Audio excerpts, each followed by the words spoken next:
En la mitología griega, los centauros, engendrados por Ixión y las nubes, son criaturas mitad humanas y mitad caballos.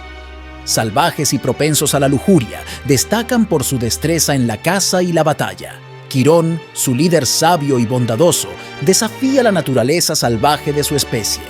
Sin embargo, los centauros, marcados por impulsos desenfrenados, se ven envueltos en conflictos con héroes y dioses, dejando una huella ambivalente en la mitología griega.